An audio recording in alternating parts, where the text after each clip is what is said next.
Wealth is not about luck. It's not about how much you earn. And it's definitely not about where you start from. Wealth comes down to one thing: mastering the timeless laws of money and having the discipline to follow them.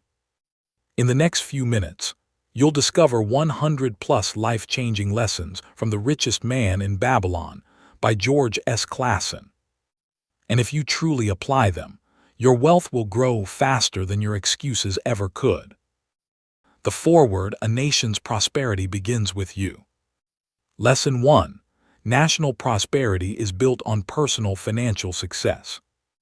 Clason opens with a declaration that a nation's wealth depends entirely on the financial prosperity of its individual citizens. A country of broke people is a broke country. Your financial growth is not selfish, it is patriotic. Lesson 2. Proper preparation is the foundation of all success. Success is not accidental. It is the result of deliberate effort and specific preparation. Our acts can only be as wise as our thoughts, and our thoughts can only be as wise as our understanding. Prepare first, succeed later. Lesson 3. Understanding money is not optional, it is survival. This book was written as a guide to financial understanding. Knowing how to acquire money, keep money, and make money earn more money is not a luxury skill. It is life literacy. Lesson 4. The principles of wealth are ancient and universal. The basic laws of finance were not invented on Wall Street. They were practiced in Babylon thousands of years ago and remain just as valid today.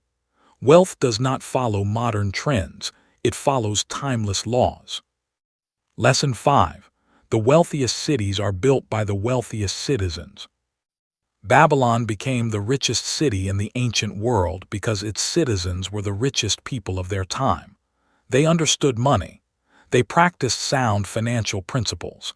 Build wealthy individuals, and you build a wealthy community. Part 2. The Man Who Desired Gold, Bansir and Kabi's Awakening. Lesson 6. Hard work without financial wisdom produces nothing. Bansir, the chariot builder, and Kabi, the musician, worked their entire lives and had nothing to show for it. Effort without a strategy is just exhaustion. You can be the hardest worker in the room and still end up with an empty purse. Lesson 7. If you've been working for years and have nothing saved, something is broken. Both men had given half a lifetime of hard labor and could not lend each other even 2 shekels. Their labor earned money. Their habits spent it. The problem was not the income. It was the system or the lack of one. Lesson 8. Your children will follow your financial footsteps. Bansir asked the haunting question: must his sons and their families live in the same cycle of labor and poverty, content to banquet upon sour goat's milk and porridge? The patterns you set financially become your family's inheritance. Lesson 9. Living in a wealthy environment does not make you wealthy. Babylon was overflowing with gold and grandeur, yet Bansir and Kabi were broke. Your zip code, your employer, your city's economy, none of it guarantees your personal financial health. Proximity to wealth is not wealth. Lesson 10. Asking the right question is the beginning of change. The turning point for Bansir was a single question: why cannot we acquire silver and gold? Most people never ask this. They accept poverty as fate. Asking the question honestly and being willing to seek the answer is where financial transformation begins. Lesson 11. Seek wisdom from those who actually have what you want. Rather than continuing to struggle in silence, Bansir and Kabi decided to go directly to Arkad, the richest man in Babylon, and ask how he did it. Do not guess your way to wealth. Find someone who has walked the path and learn from them directly. Lesson 12. The reason you haven't found wealth is often that you've never truly sought it. Kabi said it plainly: we never sought it. They had pursued excellence in their crafts and achieved it, but they had never directed that same energy toward building wealth. What you pursue with intention, you tend to find. Part 3. The Richest Man in Babylon, Arkad's Story. Lesson 13. Wealth is not distributed by fate, it is built by knowledge. Arkad's childhood friends complained that fate had been unfair, giving him riches while they struggled. Arkad corrected them. It was not fate. They had simply failed to learn the laws governing wealth or failed to observe them. Lesson 14. Unearned gold is more dangerous than poverty. Arkad warned that sudden, unearned wealth often destroys its recipients.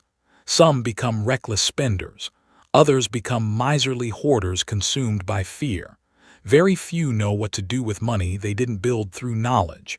Wealth without wisdom is a curse. Lesson 15. Decide that you deserve a seat at the table. Arkad declared, "I would make myself a guest at this banquet of good things."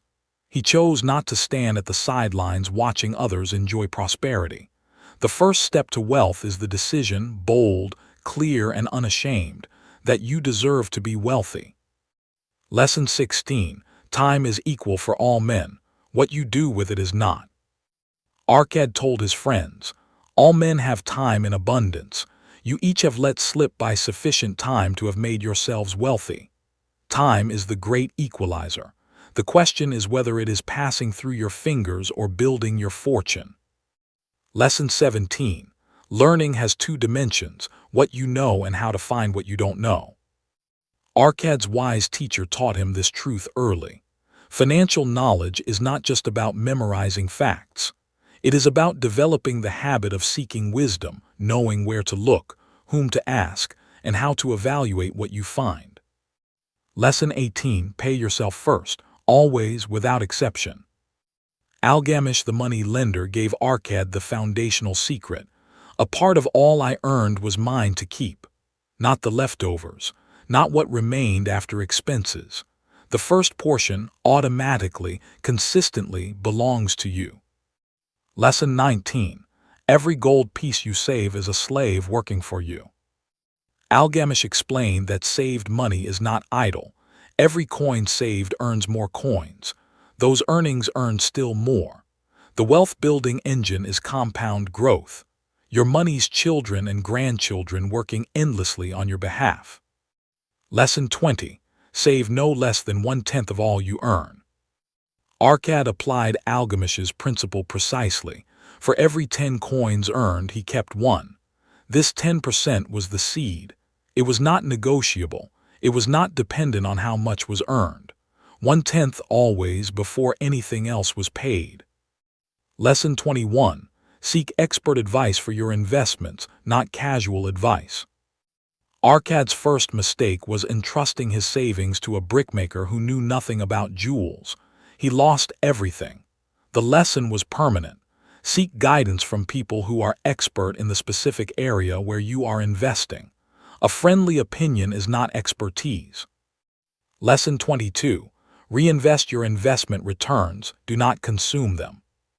When Arkad invested with Agar the shieldmaker, he made the error of spending his rental earnings on feasts and fine tunics instead of compounding them. Algamish rebuked him. You eat the children of your savings. Let your money's earnings work. Do not spend them. Lesson 23. The 3 laws of successfully handling wealth. Arkad identified them clearly. Learn to live on less than you earn. Seek advice from those competent to give it through their own experience, and make your gold work for you. These 3 disciplines transformed a humble scribe into the richest man in Babylon. Lesson 24.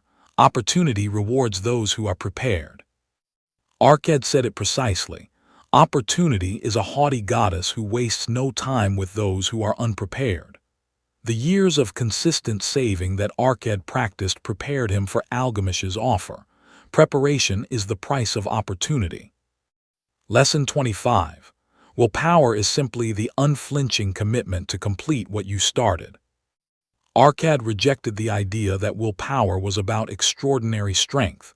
He defined it differently, setting a task for yourself and seeing it through completely, no matter what. Consistency in small things builds the capacity for great ones. Part 4. 7 Cures for a Lean Purse. The first cure. Lesson 26. Start your purse fattening, keep 1/10 of everything you earn. Arcad illustrated it with the egg merchant. Put 10 eggs in, take 9 out, and eventually the basket overflows. The same law governs your purse. For every 10 coins that enter, spend only 9. Begin immediately. The amount matters less than the habit. Lesson 27. Truth is always simple. Do not dismiss it because of its simplicity. Arcad anticipated the skeptics. Deride not what I say because of its simplicity. The most powerful financial truths are not complex formulas. They are simple disciplines most people ignore because they expect the answer to be more complicated. Lesson 28. When you stop spending a portion, you won't miss it, and more money will come. Arcad observed a mysterious but real phenomenon. After he began keeping 1/10, he managed just as well on 9/10. He was not short, and strangely, money seemed to come to him more easily than before. Financial discipline creates a magnetic pull toward more. The second cure. Lesson 29. Control your expenditures, budget with purpose. What we call necessary expenses will always expand to consume everything we earn unless we consciously resist. Most people are not broke because they earn too little. They are broke because they spend everything they earn, regardless of the amount. Lesson 30. Do not confuse needs with desires. Arcad was blunt. Confuse not the necessary expenses with thy desires. Our desires are limitless. Our income is not. The discipline of separating what you need from what you want is where financial survival is won or lost. Lesson 31. A budget is not a prison, it is a map to your desires. One student protested that a budget would make him a packass. Arcad corrected him. A budget enables you to achieve your most cherished desires by defending them against casual impulses. The budget works for you, not against you. Lesson 32. Demand 100% value for every coin you spend. Arcad instructed his students to make this their motto: 100% of appreciated value for each coin spent. Spend deliberately. Spend consciously. Every purchase should earn its place in your budget. The third cure. Lesson 33. Make your gold multiply, put your savings to work. Keeping money in a purse earns nothing. Gold in motion creates wealth. Gold sitting still creates only comfort. From the moment you accumulate a surplus, the question becomes, where can this money work so it produces more money? Lesson 34. A man's wealth is not what he carries, it is what his money earns. Arcad stated this powerfully. A man's wealth is not in the coins he carries in his purse, it is the income he buildeth, the golden stream that continually floweth into his purse. The goal is not a large balance. It is a reliable, growing stream of income. Lesson 35. Compound interest is the most powerful force in wealth building. Arcad's example of the farmer's 10 pieces of silver growing to 167 pieces over 50 years demonstrated compound growth in action. Time plus consistent reinvestment equals extraordinary multiplication. Start early. Reinvest always. The fourth cure. Lesson 36. Guard your treasures from loss. The first principle of investment is safety. The first sound principle of investment is security for thy principal. Before asking how much you can gain, ask how certain you are not to lose. A small safe return is worth infinitely more than a large promised return that evaporates. Lesson 37. Do not be seduced by the promise of unusually large profits. Arcad warned against usurious rates of return and called them deceitful sirens. If someone promises returns that sound too good to be true, they are. The greater the promised gain, the greater the hidden risk. Protect what you have. Lesson 38. Never invest in what you do not understand. Arcad lost his first year's savings by trusting a brickmaker to buy jewels in foreign lands. The lesson he drew was permanent. Invest only in areas where you or your advisor deeply understands the risks. Ignorance in investing is not innocent. It is expensive. The fifth cure. Lesson 39. Own your home. It is both shelter and investment. Arcad taught that every man should own the roof that shelters his family. Renting enriches landlords indefinitely. Owning builds equity, reduces long-term costs, provides stability, and gives a man pride and confidence that radiates into all his other efforts. Lesson 40. Owning a home is achievable with a plan and persistence. Arcad acknowledged that money lenders will gladly finance a man who brings a reasonable portion of the sum himself. A home can be purchased incrementally. The mortgage payment replaces rent, and over time, the home becomes fully yours. The sixth cure. Lesson 41.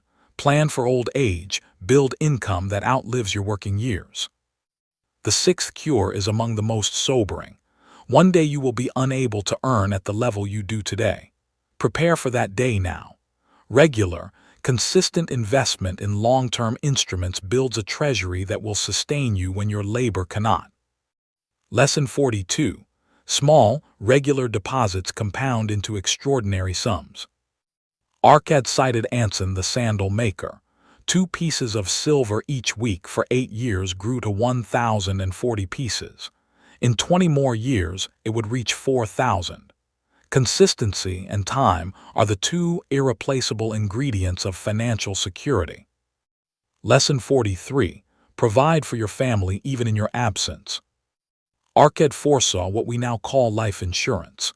Wise-thinking men will devise a plan to insure against death whereby many men pay in but a trifling sum regularly, the aggregate making a handsome sum for the family of each member who passeth to the beyond. Provision for your family is an act of love and duty, not fear. The seventh cure. Lesson 44.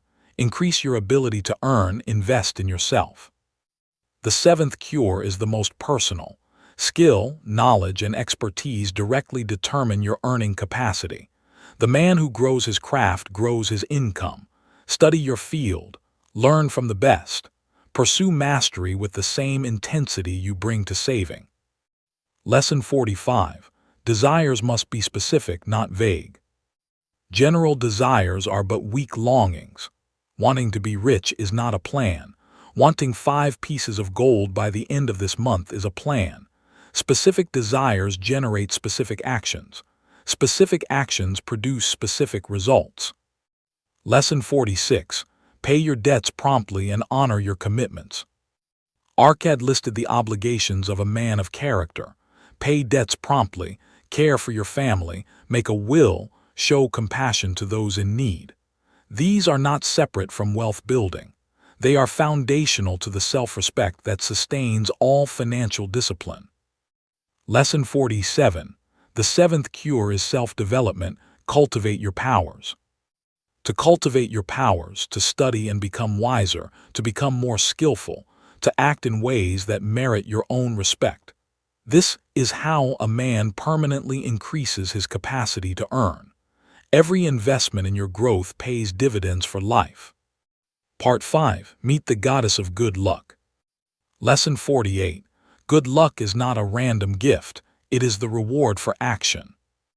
The entire discussion in the Temple of Learning reached a single conclusion. Good luck follows opportunity. The men who found good luck were those who seized opportunities quickly and decisively. Luck does not visit those who hesitate. Lesson 49. Gaming tables and races do not produce wealth, they consume it. Arcad analyzed the mathematics of the gaming table and showed that the odds always favor the gamekeeper. No person has built lasting wealth through gambling. The house is always engineered to win. Understand the odds before placing any bet with your money. Lesson 50. Opportunity often disguises itself as inconvenience or risk. The merchant's story revealed that a brilliant opportunity to invest in irrigated farmland came wrapped in uncertainty and personal sacrifice. He passed. The investment multiplied spectacularly. Opportunities rarely announce themselves as obvious. You must be alert enough to recognize them. Lesson 51. Procrastination is the enemy of good luck. The Syrian stranger named it perfectly. The men in the stories were procrastinators. Opportunity arrived and they said, perhaps later. Later meant never. Every delay between recognizing an opportunity and acting on it increases the probability of loss. Lesson 52. Make prompt, decisive action a habit. The venerable saddle maker shared his personal discipline. Once convinced a bargain was wise, he made a prompt deposit immediately as protection against his own tendency to second-guess himself. Protect yourself from your own hesitation with immediate action. Lesson 53. Men of action are favored by the goddess of good luck. Arkad closed the discussion with this declaration. Those eager to grasp opportunities for their betterment do attract the interest of the good goddess. Action is the prayer that good fortune answers. Sit still and fortune passes. Move and fortune moves with you. Part 6. The 5 Laws of Gold. First Law. Lesson 54. Gold comes gladly to those who save at least 1/10 of their earnings. The first law of gold is the bedrock. Consistently set aside no less than 10% of everything you earn to build an estate for yourself and your family. This law is not complex. It is not creative. It is simply the law, and it works without exception. Lesson 55. The more gold you accumulate, the more easily it comes. Calabab confirmed this from his own life. As his gold increased, it multiplied faster and more easily. This is the compound effect in action. Wealth builds momentum. A growing financial foundation attracts more growth. Begin the accumulation and the law takes over. Second Law. Lesson 56. Gold works eagerly for the wise owner who puts it to profitable use. Gold is not lazy. It multiplies even as the flocks of the field. Every man who accumulates a store of gold will find opportunities for its profitable employment. The question is whether he is wise enough to recognize and use them. Lesson 57. Time multiplies money in surprising fashion. Given proper employment and sufficient time, money multiplies in ways that seem almost impossible to believe. The miracle of compound growth rewards patience above all other virtues. Do not rush the process. Trust the law. Third Law. Lesson 58. Gold clings to the cautious owner who invests under wise counsel. The third law is about humility. Recognize when you need expert guidance and seek it. The man who invests under the advice of those experienced in handling gold learns not to jeopardize his treasure. He builds steadily and securely. Lesson 59. Wise men preserve their principle above all else. The merchants of Nineveh who helped Namasir were men of a particular quality. They would take no chance on losing their principle or tying it up in unprofitable investments. Safety of the original investment comes first. Returns are secondary. Fourth Law. Lesson 60. Gold slips away from those who invest in unfamiliar territory. The fourth law is a warning. Investing in businesses or ventures you do not understand exposes your wealth to risks you cannot see. Inexperience in the investor multiplies risk. No matter how attractive an opportunity appears, if you do not understand it deeply, do not enter it. Lesson 61. Inexperience is expensive. Pay for wisdom instead. The cost of trusting your own uninformed judgment in investment is often the loss of everything. The cost of seeking expert counsel is minimal by comparison. Pay for wisdom up front. The alternative is paying with your savings. Fifth Law. Lesson 62. Gold flees from those who chase impossible returns. The fifth law addresses greed directly. When someone promises you returns that defy normal logic, walk away. Tricksters and schemers always have elaborate stories, but the math of sustainable return does not bend to wishful thinking. Protect yourself by refusing to be seduced. Lesson 63. Wealth gained quickly goes quickly. Calabab stated it plainly, wealth that comes quickly goeth the same way. Lasting wealth is a child of knowledge and persistent purpose. There are no valid shortcuts. The men who understand this build fortunes. The men who reject it lose everything. Lesson 64. Wisdom is worth more than gold. It produces gold for those who have none. Namasir returned to his father with 3 bags of gold where one was given to him. He declared, "Without wisdom, gold is quickly lost by those who have it, but with wisdom, gold can be secured by those who have it not." Wisdom is the ultimate asset. Lesson 65. Our wise acts and our unwise acts both follow us through life. Calabab closed with this sobering truth. Our good decisions continue to please us and help us. Our poor decisions plague and torment us. The memories of missed opportunities are among life's greatest regrets. Choose wisely now while the choice is before you. Part 7. The Gold Lender of Babylon, Mathon's Wisdom. Lesson 66. Money brings responsibility, and with it, the pressure of obligation. When Rodin received 50 pieces of gold, everyone around him immediately wanted a piece. Gold changes how others relate to you. Understanding this in advance protects you from making decisions out of guilt, pressure, or misplaced loyalty. Lesson 67. Do not assume the burdens of others in your desire to help. Mathon's fable of the ox and the ass captured it perfectly. The ass tried to help the ox by doing his work and ended up doing the entire job himself while the ox rested. Helping someone does not mean absorbing their burdens. Help people in ways that empower, not enable. Lesson 68. The safest loans are backed by property or proven earning capacity. Mathon explained his lending principles clearly. Loans secured by property whose value exceeds the loan amount are the safest. Next safest are loans to people with demonstrated, stable earning capacity. Loans to those with neither property nor consistent income are the riskiest. Lesson 69. Lending to those in the grip of strong emotion is a poor risk. Mathon's most tragic token, the neckpiece of his friend destroyed by a passionate, dangerous woman, taught that humans consumed by intense emotion make unreliable borrowers. Compassion in lending must be balanced with clear-eyed assessment of repayment capacity. Lesson 70. Borrowing for productive purposes is wise, borrowing for indulgence is destructive. Mathon was not against borrowing. He celebrated it. He himself had built his first success with borrowed gold. The distinction is purpose. Borrowing to build something that generates a return is investment. Borrowing to fund desires you cannot afford is a debt trap. Lesson 71. Do not lend what you cannot afford to lose to those who may not repay. Mathon pressed Rodin, "Thy first desire is for safety."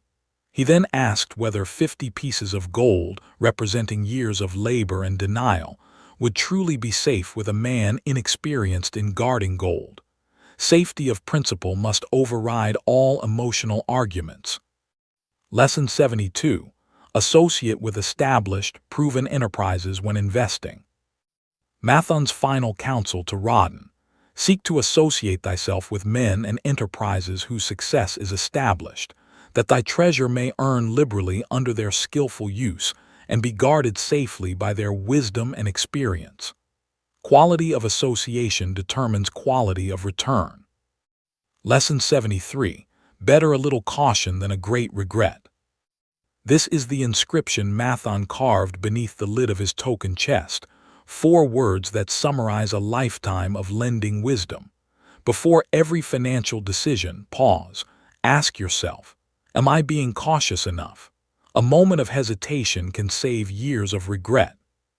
Part 8. The Walls of Babylon, the Power of Protection. Lesson 74. The desire for protection is built into human nature.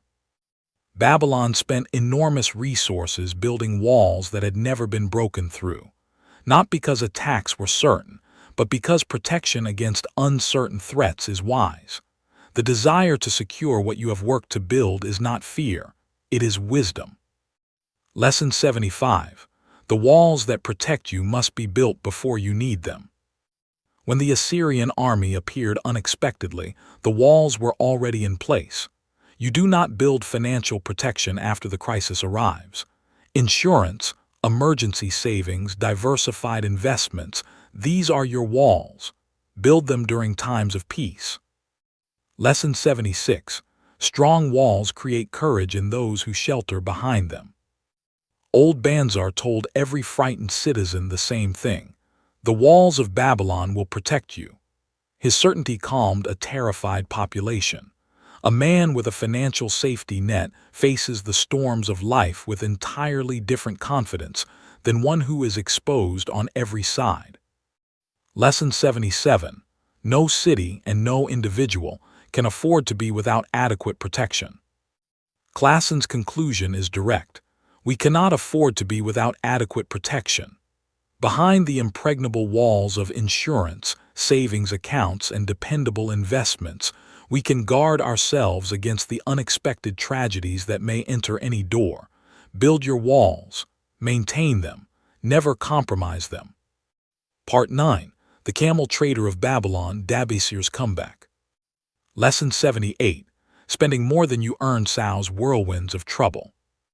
Young Dabasir bought fine robes and luxuries he could not afford, telling himself he would pay later. He who spends more than he earns is sowing the winds of needless self-indulgence from which he is sure to reap the whirlwinds of trouble and humiliation. Debt is the harvest of undisciplined desire. Lesson 79. Running from debt only gives it more power over you.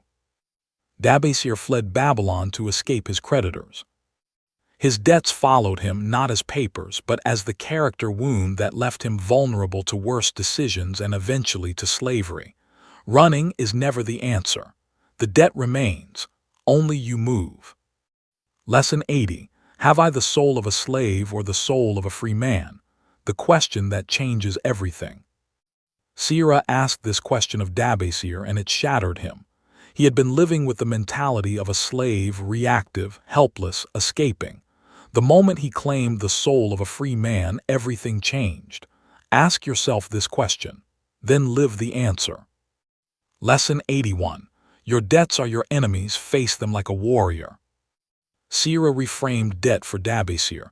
Thy debts are thy enemies. They ran thee out of Babylon. You left them alone and they grew too strong for thee. Do not ignore debt. Do not hide from debt. Confront it directly with a battle plan. Lesson 82. Where the determination is, the way can be found. Dying in the desert, starving and broken, Dabasir rose to his feet with a new vision, and the camels somehow found their way to water, to grass, to Babylon. Determination is not a feeling. It is a decision, and the universe conspires differently around people who have truly decided. Lesson 83.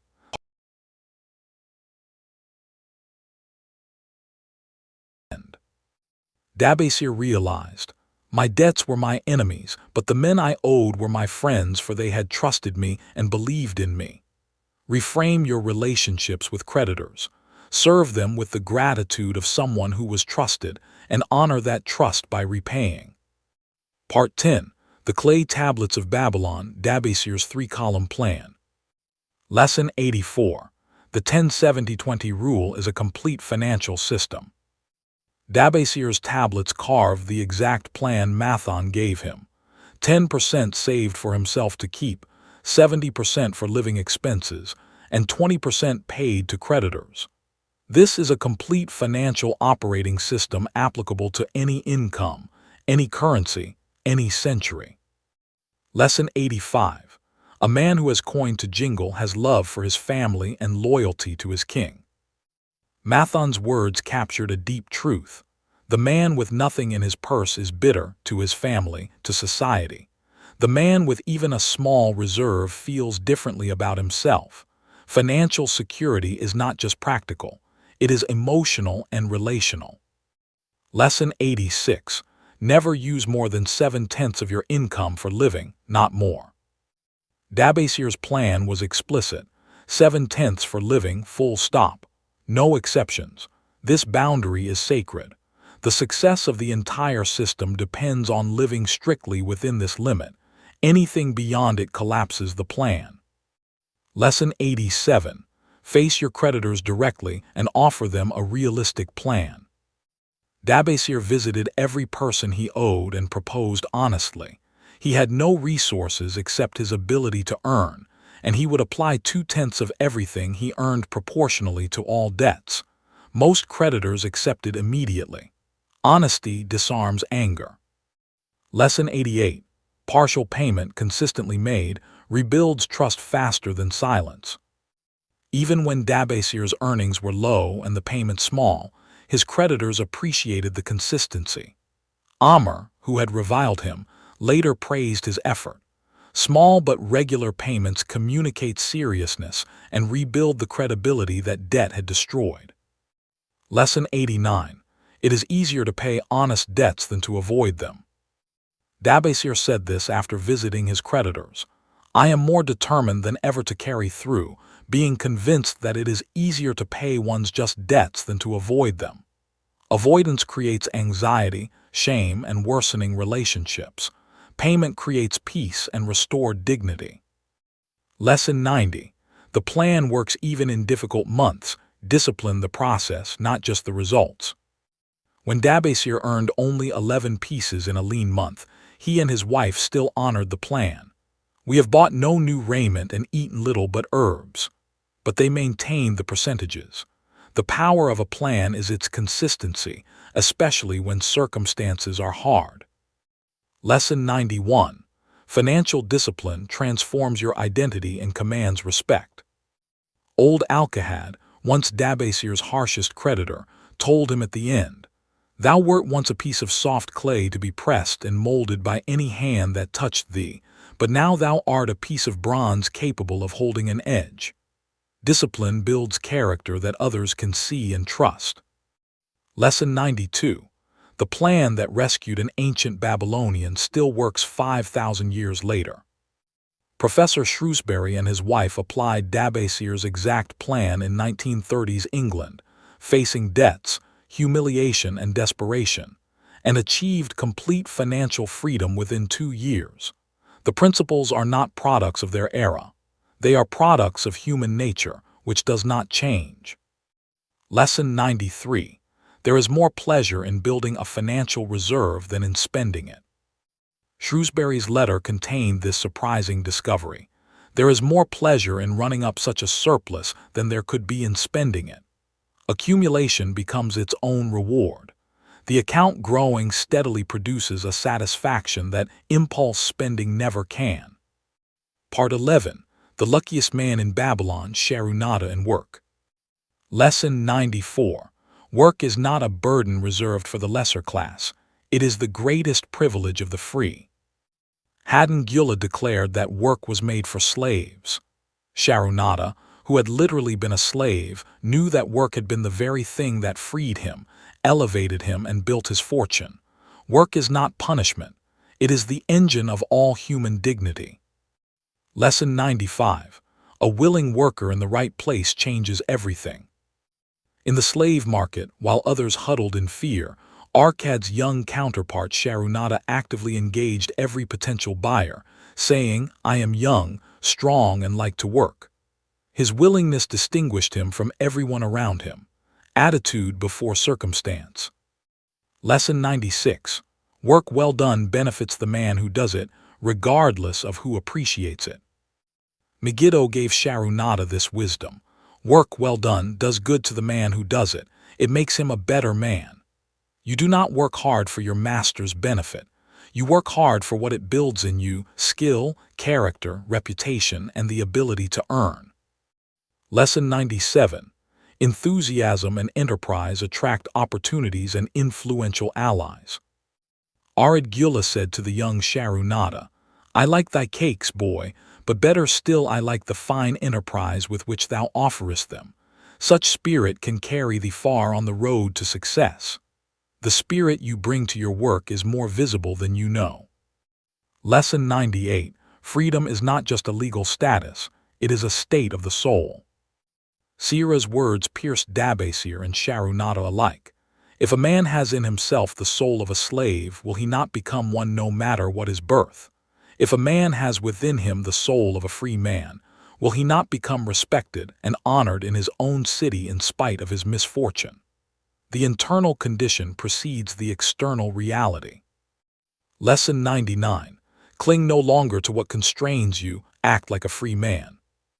Sharunata urged Ardgula to stop clinging to the safety of his master's house after he had enough to buy his freedom.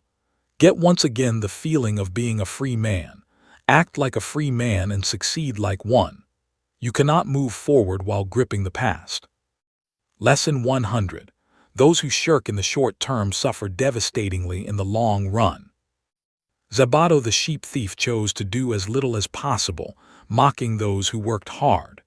The last time Sharunata saw him, he was gaunt, broken, covered in welts, carrying bricks at the building walls. The shortcut to ease became the long road to misery. Lesson 101. Work can outlast slavery, poverty, fever, and despair if the will is intact. Even at his lowest point, sick with heat fever, exhausted, working in inhuman conditions, Sharunata held the memory of Megiddo's philosophy. Work is the best friend. It was the only thing that never failed him across 2 ownerships and a near-death experience. Lesson 102. A true partner sees your potential before you can prove it. Ardgula purchased Sharunata at considerable cost, not for what he was in that moment, a sick, tattered slave, but for the spirit he had seen in the young honey cake seller. True partnership is built on character, not credentials. Lesson 103. Work is what separates those who remain enslaved from those who become free. Sharunata summarized the lesson of his life. Work, thou see, in the time of my greatest distress didst prove to be my best friend. Every advantage Sharunata gained escape from the walls, a position with Nananade, the attention of Ardgula, the partnership to Damascus, came directly through his willingness to work. Part 12. An historical sketch of Babylon, the closing wisdom. Lesson 104. Great achievements are possible using only the resources you already have. Babylon had no forests, no mines, no natural trade routes, no reliable rainfall. It had only 2 natural resources, fertile soil and river water. From these 2 things alone, its people built the greatest city in the ancient world. Constraints are not the obstacle. Resourcefulness is the answer. Lesson 105. The wisdom of Babylon endures, its walls crumbled, but its principles did not. Ancient Babylon no longer exists. The wind has buried its towers and its streets, but the financial laws its people practiced, save consistently, invest wisely, protect your principal, build income, increase your earning, own your home, prepare for the future, these have never crumbled. They are written not in clay but in the nature of money itself. They work now exactly as they worked 6,000 years ago. Closing. You have just received the same wisdom that transformed Arkad from a humble scribe into the richest man in Babylon. The same wisdom that rescued Dabasir from slavery and debt and turned him into a respected citizen. The same wisdom that launched Sharunata from the slave pens into a merchant empire. The same wisdom that helped a 20th century English professor and his wife claw their way out of humiliating debt and build their first investment account. This wisdom is not new. It is not trending. It does not require a stock market account, a business degree, or a specific income level. It requires only this, the decision to begin.